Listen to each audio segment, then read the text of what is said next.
이 시간 우리에게 주시는 하나님의 말씀은 예레미야 17장 5절에서 11절까지 말씀입니다. 제가 한 절 읽고 여러분이 한 절 읽고 교독하도록 하겠습니다. 여호와께서 이와 같이 말씀하시니라. 무릇 사람을 믿으며 육신으로 그의 힘을 삼고 마음이 여호와에게서 떠난 그 사람은 저주를 받을 것이라.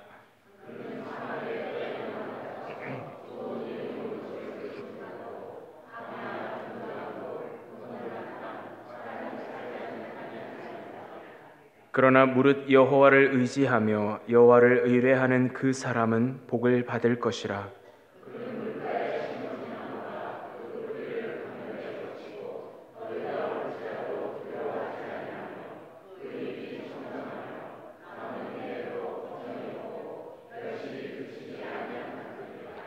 만물보다 거짓되고 심히 부패한 것은 마음이라. 누가 능히 이를 알리오마는.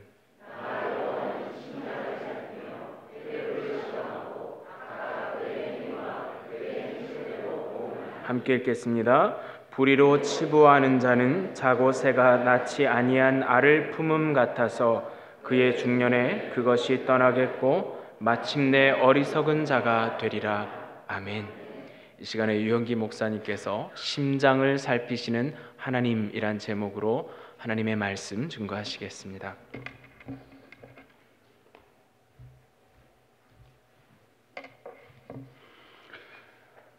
저희가 산노라면 좋은 소식이 있을 때도 있고 나쁜 소식이 있을 때도 있습니다. 여러분, 그 나쁜 소식과 좋은 소식 중 먼저 듣기 원하시는 것은 무엇인지요? 혹시 여러분 그 실미도의 비밀 들어보셨나요? 실미도에서 이제 그 특공대를 훈련시켰죠. 그때 이제 이북에서 공비 내려오고 그랬을 때 그거에 일종의 보복으로 훈련시켜서 김일성 목을 따오겠다고 훈련시킬 때가 있습니다. 여러분 그 영화도 나왔던 걸 기억하실 거예요. 그 실미도에 모여서 훈련을 엄청나게 강도 높은 훈련을 시켰습니다. 그리고 시간이 좀 지났어요. 한 3개월쯤 지났을 때 훈련관이 이제 군인들을 모아놓고 얘기를 했습니다. 자, 좋은 소식과 나쁜 소식이 있다. 무엇부터 들을래? 좋은 소식이요.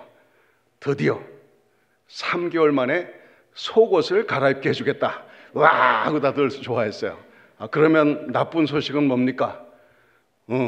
서로 바꿔 입어라.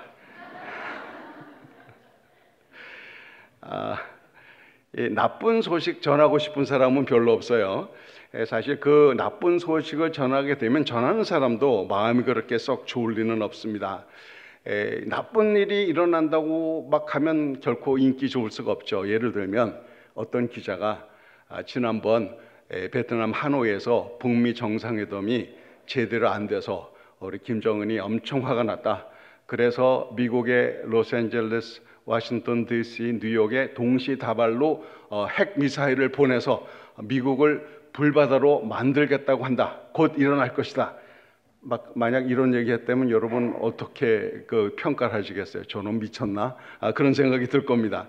아니면 국가와 사회를 불안하게 만드는 유언 비어 퍼뜨리는 나쁜 놈, 그럴지도 모릅니다.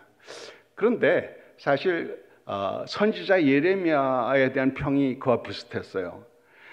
왜냐하면 그 북방 이스라엘이 이 당시 예레미야가 이제 활동하던 당시 북방 왕국인 이스라엘은 이제 하나님의 말씀 어기고 우상 숭배에 빠지다가 아수리아 제국에 의해서 완전히 멸망당했습니다.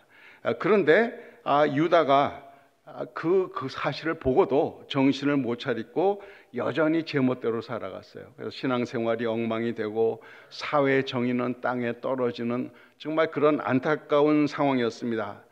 이래서 예레미야는 회개하고 하나님께로 돌아오라. 그렇지 않으면 모두 다 멸망당한다 라고 외쳤던 겁니다. 참 영 인기가 없는 사역이죠. 사람들이 조롱하고 배척하고 심지어는 그냥 예레미야를 벗겨서 내던지고 매 때리고 하여튼 엄청난 핍박이 그의 몫이었습니다. 그런데 이러한 핍박과 조롱에도 에레미야는 끊임없이 그 나쁜 소식을 전했어요.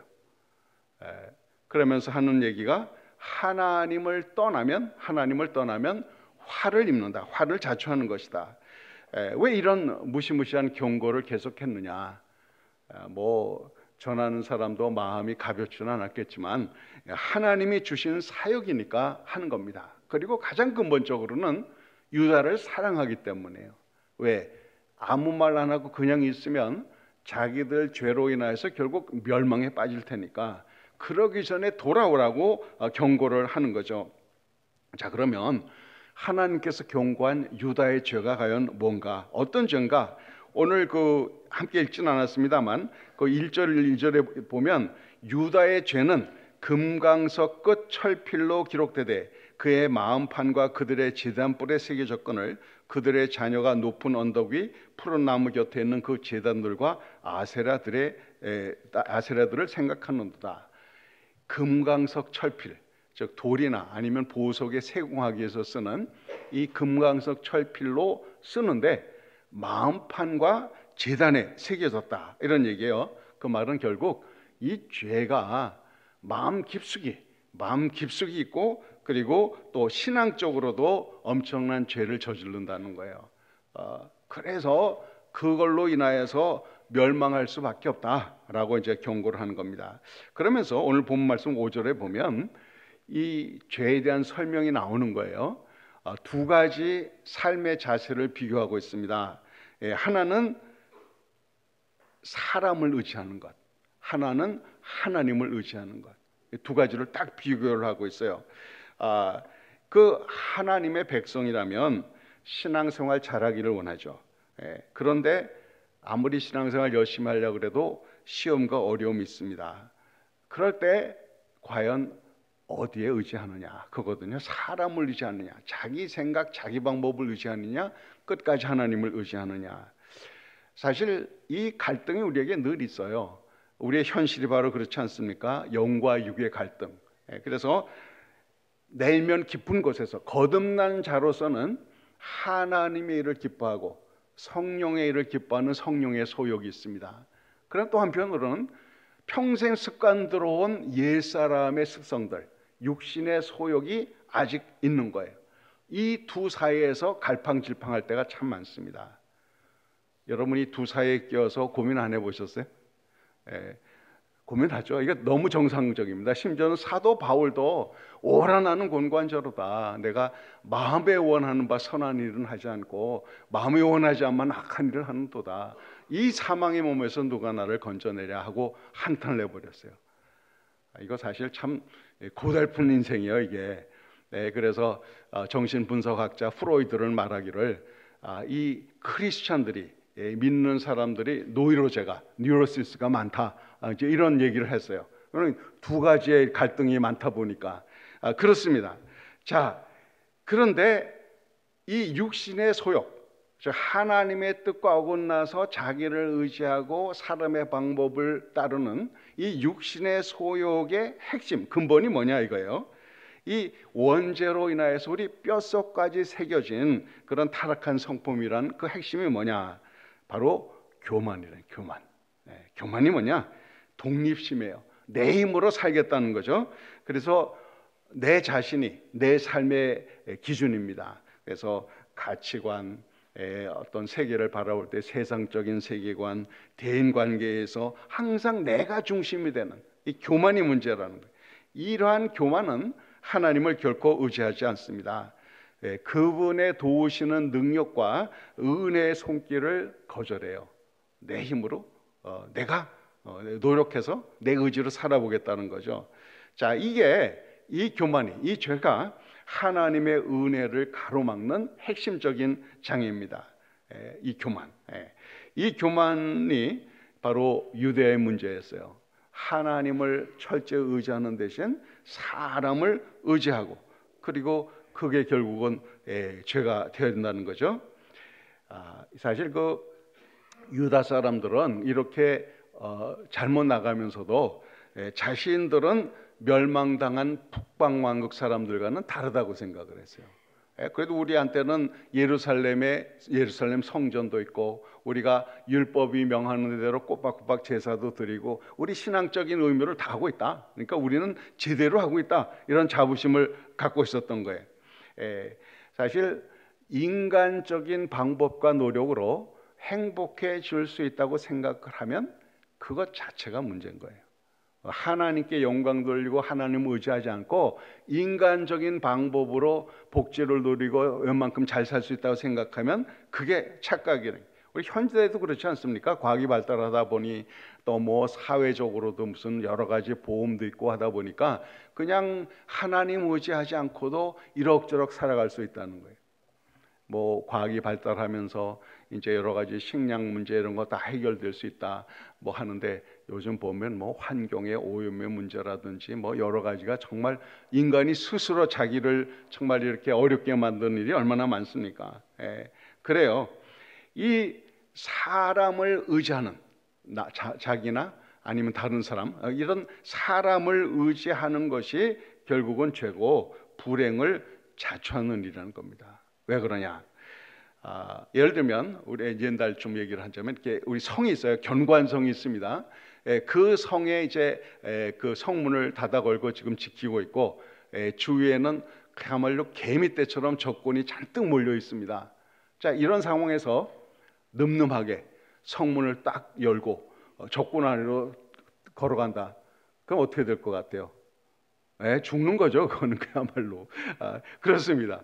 이 자살행위나 다름이 없는 거예요. 우리 시편 18편 2절에도 여호와는 나의 반석이시오 나의 요새시오 나를 건지시는 이시오 나의 하나님이시오 내가 그 안에 피할 나의 바위시오 나의 방패시오 나의 구원의 뿌리시오 나의 산성이시로다. 하나님만이 우리의 안전이고 하나님만이 나를 보호하시는 분인데 그거 뿌리치고 세상으로 걸어나가면 사람을 의지해 버리면 그건 자살행위나 다름이 없다는 거예요. 그렇습니다. 이 하나님의 보호와 능력 가운데서 떠나 인간의 방법을 찾는다는 것은 스스로 화를 부르는 자신을 저주에다 내동댕이 치는 것과 같다 이렇게 말하는 겁니다. 그래서 하나님을 떠나면 화를 자초하는 것이다라고 이제 예레미야는 이제 선포를 했는데 그러면 우리 예레미야 선지자는 나쁜 소식만 전했느냐? 좋은 소식은 없냐? 좋은 소식이 있어요. 뭐냐? 반대로 하나님을 의지하면 복을 받는다는 거예요.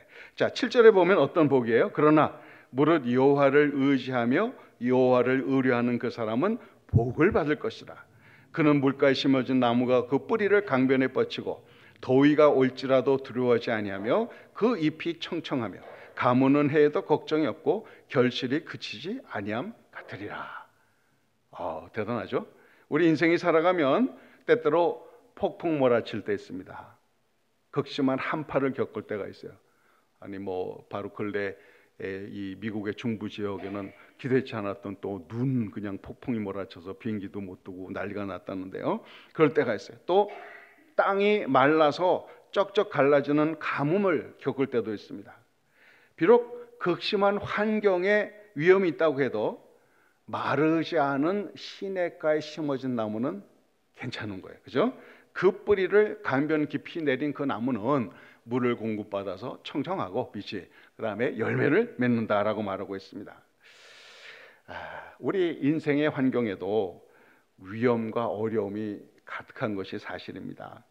언제 어떤 일이 벌어질지 모르죠. 그러한 위험과 시험, 고난을 우리 사람이 방지할 수 있어요?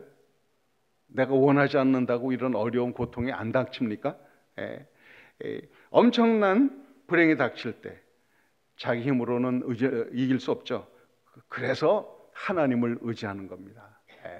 자, 그런데 이 하나님을 의지한다는 뜻이 괴롭고 힘드니까 단순히 위로받기 위해서 하나님 의지합니다. 날 좀 위로해 주세요. 그게 과연 하나님을 의지하는 건가?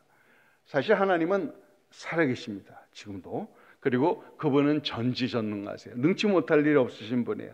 그리고 하나님은 자기를 하나님을 의지하는 사람들을 철저히 돌봐주십니다. 보호해 주세요. 이 말은 우리가 결코 시험이 없다는 얘기는 아니에요. 하나님을 철저히 믿고 의지해도 우리는 때때로 시험 당하기도 하고 환난과 불행을 겪을 때도 있습니다. 그러나 하나님을 의지하고 그에게 피하는 사람은 결코 망하지 않습니다. 결국은 복을 받는 거예요. 생명이 가득하고 아름다운 열매를 맺게 됩니다. 우리 간혹 이제 영화나 드라마를 보다 보면 주인공이 아주 심각한 위기에 빠질 때가 있어요. 그냥 거의 죽을 지경이 되고 막 그냥 그 위기 빠지면 그거를 보는 우리도 손에 땀을 쥐고 그 마음이 아슬아슬해져서 저 어떡하니 하고 막 난리를 칩니다. 근데 저는 아내랑 같이 이런 드라마를 봐도 별로 걱정을 안 해요. 아니 저 주인공이 죽으면 드라마가 끝인데 끝나기 전까지는 절코 죽을 일 없거든요. 그러니까 뭐 계속되겠거니. 우리 인생의 드라마, 우리 사실은 각자 자기 인생의 주인공들이에요. 그렇잖아요? 다른 사람 비교할 거 없어요. 나는 내 인생의 주인공이에요. 그리고 그 각본을 쓰시고 이것을 연출해 나가시는 분은 하나님이신 거예요. 그러니까 때때로 위기는 맞는다고 할지라도 어려움이 있다고 할지라도 그 마지막까지 하나님이 잘 보호하시고 내 생을 인도해 주실 것이다. 그렇게 믿는 겁니다. 결국 해피엔딩을 받을 것이다. 물론 이 드라마가, 이 11 드라마가 무지무지하게 긴 장편이냐 단편이냐는 사람 따라 다를 수 있어요. 그렇죠? 그러나 내가 이 땅에서 100년을 살든 20년을 살든 사람끼리 비교하니까 그게 길다 짧다죠. 하나님의 영혼에 비하면 그건 정말 찰나인 거예요. 우리가 이 땅에 살아가는 시간을 좀 실감나게 그림을 그릴 수 있도록 한번 표현을 해볼게요. 자, 이 지점부터 이제 선이 하나 동쪽으로 계속 뻗어나갑니다. 이제 워싱턴 DC를 지나서 스페인과 북아프리카 사이를 지나서 터키를 넘어서 중앙아시아를 넘어서 한국을 넘어서 그리고 태평양을 건너서 다시 여기까지 이렇게 한 바퀴 돌았어요, 지구를. 그게 영원이라고 한다면 우리 인생은 점이에요, 점. 찰나라 이 말이에요. 그러니까 영혼에 비하면 우리 인생이라는 것이 정말 짧은 거예요. 그게 뭐 20년이 됐든 100년이 됐든 그렇게 큰 차이가 없어요. 그러니까 하나님께서 내 인생을 만드신 그 드라마가, 이 일 드라마가 무지막지하게 긴 장편이 될지 단편이 될지는 잘 모르겠어요. 사람마다 주어진 자기 몫이 다르니까. 그런데 중요한 것은 이 찰나에 어떻게 하느냐에 따라서 우리의 영원한 운명이 달라진다는 거예요. 예? 어려울 때, 힘들 때 하나님을 의뢰하고 그분께 맡겨드리고 위에서부터 내리는 정말 능력을 구하면, 이러면 그 자체가 영혼과 연결이 되는 겁니다. 또 지금 당장 어렵다고 그냥 하나님 의지하는 대신 자기 방법 찾고 다른 사람의 의견 듣고 하면서 허둥지둥하면 그 자체가 또 영혼에 영향을 미치는 거예요. 그러니까 중요한 것은 이 하나님이 베푸신 드라마에 내가 주인공이라면 어떻게 살아야 될 건가. 정말 우리 모든 것을 주관하신 하나님께 맡겨드릴 때, 그럴 때 우리의 삶이 아름답고 복이 되는 것 아니겠습니까? 그렇습니다. 그런데 하나님을 의지하면 복을 받는데, 하나님을 의지한다는 것이 그냥 원칙의 문제가 아니라는 거예요. 지적으로 마땅히 그래야지 그렇게 동의한다고 다 되는 게 아니라는 거예요. 마음 깊은 곳에서부터 그렇게 믿고 철저히 믿고 또 실천해 나가느냐, 그게 중요한 거예요. 여러분, 자기 속에 뭐가 있는지 자신이 잘 아세요?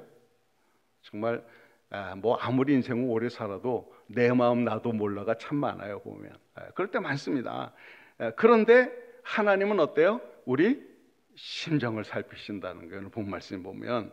그러면 심장을 살핀다는 것이 과연 어떤 뜻인가? 어느 날 주일 예배를 드리는데 어떤 교회에 웬 날씬하게 이쁘게 생긴 아가씨가 맨 앞줄에 앉았는데요, 배꼽 티를 입었대요. 배꼽이 드러나는 티셔츠를 입고 앉아 있는 거예요. 그래서 이제 예배가 끝난 다음에 목사님이 이제 서로 인사할 때 그 자매에게 말을 걸었습니다. 아이고 아무리 날이 좀 덥고 그렇다고 해도 예배 드리러 올 때 배꼽 티 입고 오는 것은 좀 그렇습니다라고 좀 넌지시 얘기를 했어요. 그랬더니 이 자매 한다는 말이, 목사님 성경에 보니까요 하나님은 외모를 보시지 않고 중심을 본다고 그러죠. 내가 중심이 잘 보이도록 그렇게 했다고. 성경을 이런 식으로 해석하면 안 되는 거예요. 하나님께서 중심을 보신다는 것은 우리 그 심장, 마음을, 우리 내면을 보신다는 그런 뜻 아닙니까? 그래요. 오늘 본문 말씀 9절 10절에도 보면 이렇게 해요. 만물보다 거짓되고 심히 부패한 것은 마음이라 누가 능히 이를 알리오마는 나 여호와는 심장을 살피며 폐부를 시험하고 각각 그의 행위와 그의 행실대로 보응하나니. 사람은 사람의 한계 때문에 다른 사람 다 들여다볼 수 없습니다. 그러나 하나님은 우리 내면을 보세요. 여기 심장을 살피신다. 심장이라는 것은 우리 히브리 사상에 의하면 마음, 어떤 내면적인 의식의 세계, 자기 의지 이런 것들을 말하고 있고요. 폐부라는 것은 문자적으로는 콩팥이에요. 콩팥, 신장. 그런데 여기에 감정과 정세의 원천이 여기 있다. 그 사람은 그렇게 생각했어요. 그러니까 하나님께서 심장과 신장을 살피신다 이 말은 바로 우리의 생각, 우리의 의지, 우리의 감정, 우리 내면 세계를 살피신다는 거예요. 그러니까 겉보기에 멀쩡하다고 다가 아니라는 거예요. 매주일 빠지지 않고 예배 나와서 참석하고 11주도 드리고 인간이 봉사도 하고 좋습니다. 나쁘다는 얘기는 아니에요. 그러나 우리 마음의 동기가 왜 그걸 하느냐? 정말 하나님을 의지하고 하나님을 사랑하기 때문에 최선을 다해서 주의 일에 충성하게 해서 하는 거냐? 아니면 그냥 다른 사람 눈에 안 날려고, 혹은 하나님께 잘 보여야 그래도 불행한 일 안 당할 수 있다라는 그런 생각 때문에 이거 안 된다는 거예요. 하나님은 우리 심장, 내면을 살피신다는 거죠. 그런데 문제는 사람의 내면이 어떻다는 거예요? 오늘 본 말씀에 보면 만물보다 거짓되고 심히 부패한 것이 우리의 마음이라는 거예요. 그래서 예수님도 그렇게 말씀하시지 않습니까? 사람의 속에 들어가는 것이 사람을 더럽히는 것이 아니다. 속에서 나오는 것이 사람을 더럽힌다. 이렇게 말씀을 하셨습니다.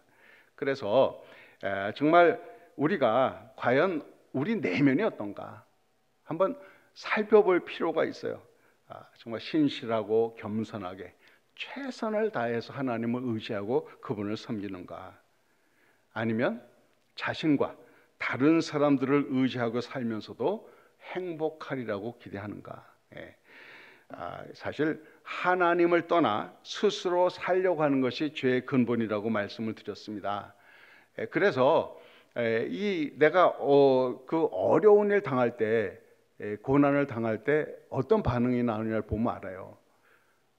정말 힘들고 어려울 때 먼저 하나님 앞에 무릎 꿇고 자기의 사정을 토로하고 하소연하고 하나님의 도우심을 구하느냐, 아니면 주위 돌아보면서 누가 나에게 도움 줄 사람은 없는가, 정말 이렇게 자기 그 마음을 터놓을 사람은 없는가. 물론 우리 믿는 사람들이 서로 하소연도 하고 기도 제목을 나누기 위해서 할 수는 있어요. 그러나 그 중심이 이 사람이 먼저냐 하나님이 먼저냐, 바로 그런 얘기인 거거든요. 그래서 이 스스로 인간을 의지해서 살려고 하는 것이 교만이고, 그 교만을 발판으로 마귀는 우리를 아주 무력한 크리스찬으로 만들려고 계속 공격을 하고 있습니다. 자, 그러면 이 교만이라는 죄는 과연 어떤 양상으로 실제로 나타났느냐 한번 우리 생각해 볼 필요가 있죠. 그 율법사 중에 예수님께 나와서 물은 사람이 있어요. 예수님, 이 하나님의 말씀, 그 율법과 선지자의 핵심이 뭡니까? 그랬더니 예수님 뭐라고 정리해 주셨어요? 마태복음 22장 37절 40절에 예수께서 가라사대 내 마음을 다하고 목숨을 다하고 뜻을 다하여 주 너희 하나님을 사랑하라 하셨으니 이것이 크고 첫째 되는 계명이요 둘째는 그와 같으니 내 이웃을 내 몸과 같이 사랑하시라 하셨으니 이 두 계명이 온 율법과 선지자의 강령이니라. 그렇습니다. 신앙은 하나님을 철저히 의지함으로 그분과 막힘없는 교제가 이루어질 때 건강하게 성장할 수가 있어요. 또 그렇게 하나님으로부터 은혜를 받아서 성숙해 가면 그것이 반드시 이웃을 섬기는 것으로 나타나야 합니다. 우리가 하나님의 사랑을 받을 뿐 아니라 그 사랑의 통로가, 하나님의 사랑이 나를 통해서 이웃에 나갈 수 있도록 사랑의 통로가 되어야 한다는 거예요. 그래야 은혜가 늘 막힘없이 우리 가운데 나타나고 복된 삶이 돼요. 그래서 이러한 하나님과 사랑과 이웃 사랑에 막힘이 있으면 은혜 생활에 방해가 됩니다. 자, 그런데 한 예를 들어볼게요. 우리 그 이웃 간에 막히는데 핵심적인 게 뭐라고 여러분 생각하세요? 이웃과 막히는데, 이웃과의 사랑을 방해하는 핵심적인 게 이 말도 남의 험담하는 거, 소문 내는 거. 참 하여튼 우리 이민교회가 뭐 스트레스가 많아서 그런지 교회마다 이게 말이 너무 많아요. 우리 뭐 주님의 빛교회는 안 그러기를 바랍니다만, 근데 말이라는 게 그렇습니다. 우리 잠언에도 있지만 남의 말 하는 것이 별식 같아서 배속 깊은 데 내려간다고 되어 있거든요. 하여튼 남 씹는 게 그렇게 맛있는가 봐요. 근데 씹을 때 좋은 것 갖고 씹습니까? 그 나쁜 점, 그 눈에 거슬리는 거 이거 갖고 얘기를 하거든요. 근데 문제는 뭐냐? 사람은 다 나쁜 점이 있으면 좋은 점이 있는 거예요. 복합적인 존재입니다. 그런데 나쁜 점 문제되는 것만 똑 따가지고 말로 자꾸 재상산해버리면 그렇게 어떻게 돼요? 이게 일종의 인격 살인이거든요. 이게.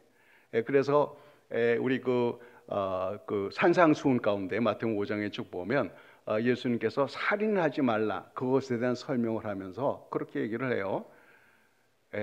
그 이웃을 미워하거나 혹은 이웃을 향하여 라가라 하거나, 이건 히브리식 욕입니다. 혹은 미련한 놈이라고 하는 자는 지옥불에 던진다. 그러니까 이게 무슨 얘기인가 하면 살인과 같다 그런 얘기예요. 여러분 그렇게 생각해 보셨어요? 미워하거나 욕하거나 그러면 살인하는 거다. 사실 굉장히 심각한 얘기입니다. 그런데도 많은 사람들이 별 생각 없이 그렇게 해요.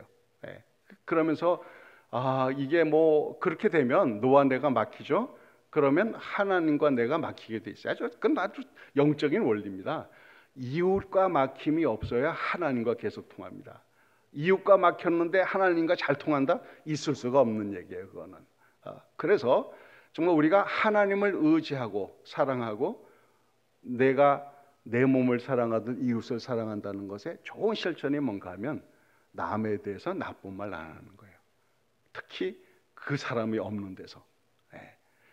뭐 직접 대면한 가운데 진실로 그를 사랑하는 마음으로, 그리고 그만한 관계가 이미 성립됐기 때문에 정말 아끼는 마음으로 눈물 흘리면서 당신의 이런 점은 이렇게 되는데 고쳐야 하나님 앞에서 아름답고 그러지만 그렇게 말하는 건 좋아요.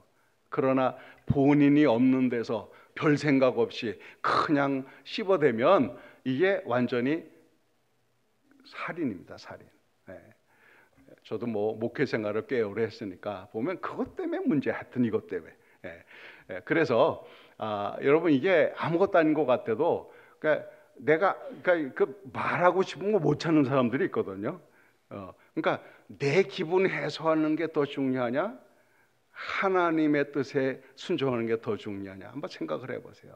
그래서 쉽게 남의 얘기하기 전에 항상 입 한번 막고 그다음에 이렇게 얘기하는 것이 그 사람의 덕이 될지 안 될지, 그 사람에 대한 어떤 픽처가 이상하게 이끌어지는 것은 아닌지 이걸 한번 생각하고 말을 한다면 확실히 분위기가 달라질 겁니다.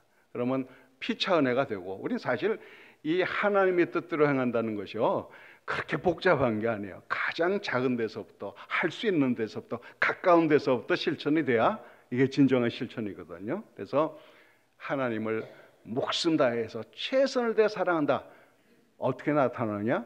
이웃을 내모같이 사랑함으로. 이건 항상 서로 연결이 되어 있다는 거예요. 그렇죠? 그래요. 그래서 하나님이 살피시는 그 내 심장 과연 어떤 모습일까 한번 생각해 보세요. 내가 온전한가? 철저히 하나님을 의지하는가? 아니면 내 지혜와 내 경험을 의지하면서 살고 있지는 않는가? 중요한 결정에 있어서 하나님의 말씀을 염두에 두고 말씀을 통해서 답을 찾으려고 그러는지, 아니면 내 생각 혹은 다른 사람의 의견을 먼저 묻는지, 이런 질문입니다.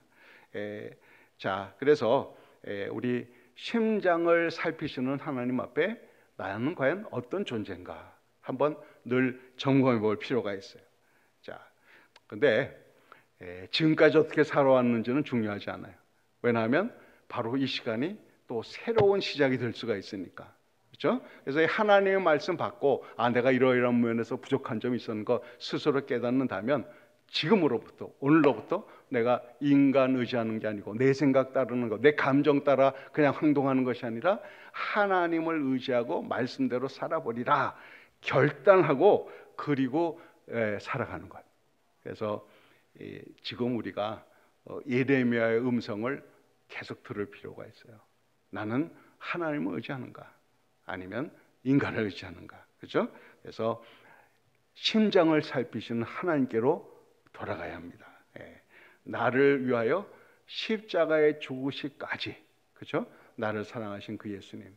아니, 예수님은 목숨까지 바쳤는데 그 우리가 주를 위해서 아낄 것이 뭐가 있겠어요? 그분만을 의지하기로 결단하고 우리의 삶을 그분께 맡겨 드려야 합니다. 그리고 하나님을 최선을 다해서 사랑하고 의지하고, 또 그 사랑이 이웃 사랑으로, 섬김으로 나타날 수 있도록, 막힘없이 흘러나갈 수 있도록 우리가 자신의 삶을 정리하고 말씀에 쫓아 행하기를 힘써야 할 줄 압니다. 하나님은 뭘 살피신다고요? 심장을, 우리 내면을 살피십니다. 오늘 그 하나님 앞에 자기를 열린 책과 같이 내놓고 하나님 지적하시는 대로 고칠 것 고치고, 새로울 것 새롭게 하고, 그리고 실천함이 바로 하나님께 영광이 돌리고 우리 자신도 복을 받는 길이라는 것을 명심할 수 있기를 바랍니다. 자, 우리 한번 기도하겠습니다. 기도하실 때 오늘 주신 말씀을 마음속에 새기면서 내가 우리 일상 가운데서 어떻게 하면 좀 더 하나님을 의지하고 맡겨드리고, 그리고 이웃을 사랑하며 섬길 수 있을까? 가장 가까운 곳에서부터 우리 마음에 생각나 어떤 사람이 있으면 그 사람을 위해서 내가 무엇을 하고, 또 이때까지 잘못된 것이 있으면 어떻게 고쳐나가고 새롭게 하리라. 우리 하나님 앞에, 심장을 살피시는 하나님 앞에 각각 구체적으로 결단하며 기도하겠습니다.